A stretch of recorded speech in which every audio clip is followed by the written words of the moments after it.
Hello, my friends. This is Dr. Ginny Barrow. Today I bring you the second installment of our micro-learning for the week, and that is how to develop and build resilience. Yesterday we spoke about developing a growth mindset and the importance of being able to look at situations as way of learning and lessons from which to catapult and become even better at what you did yesterday that didn't go so well. Today I want to touch on another strategy that also anchors in your growth mindset that has to do with remembering something that you did where you went through a period of high demand and you landed on your feet.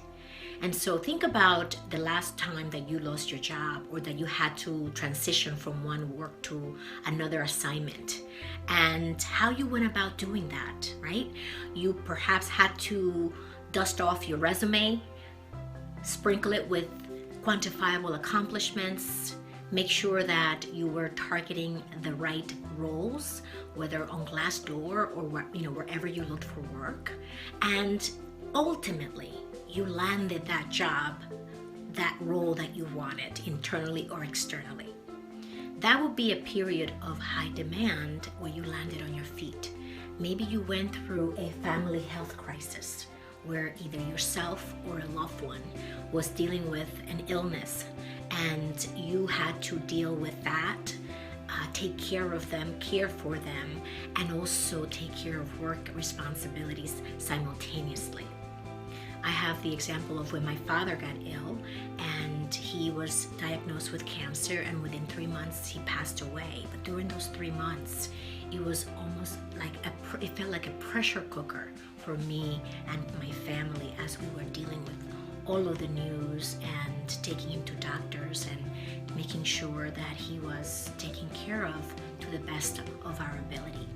That was a period for me particularly that I would consider high demand, and my family and I, were able to land on our feet. What about you? What were some of those cases where you had to go through difficulties, challenges? Sometimes you have a bad manager, and many of us have had them, and it's difficult to go to work every day and engage with your team when you don't feel understood or valued or appreciated by your manager. That is something that we have to deal with on a daily basis and can be very difficult and stressful. These are all examples when you have gone through situations that challenged you, and ultimately you got to the other side of that for whatever reason.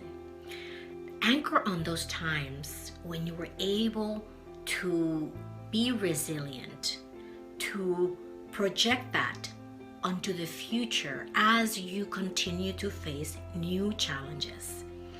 The advantage is that in addition to having all this maturity and knowledge under your belt, is that you now are a different person than you were when you faced those challenges. You are older, you're wiser, you have more experience, and so you can get to lean on that as well to get through this difficult period. One of the things we're going to have to do during the next 30 years, 20 years, is we're going to have to reskill and retool. Part of the reason is digitization and automation. Many of our jobs today are going to be automated, and I believe that the pandemic has exacerbated that situation and the rate at which we are automating processes.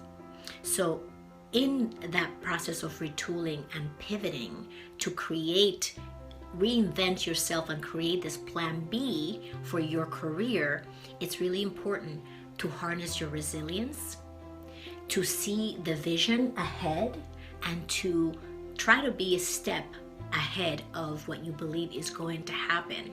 And the only way that you can do that is by taking a close look at your current situation, being realistic about it, and asking yourself empowering questions.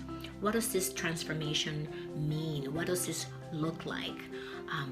How can I prepare myself to deal with these challenges and difficulties coming up, and begin planning now Begin putting in place the steps that will prepare you so that when this transformation comes your way, you feel that you can face it head on and make it to the other side.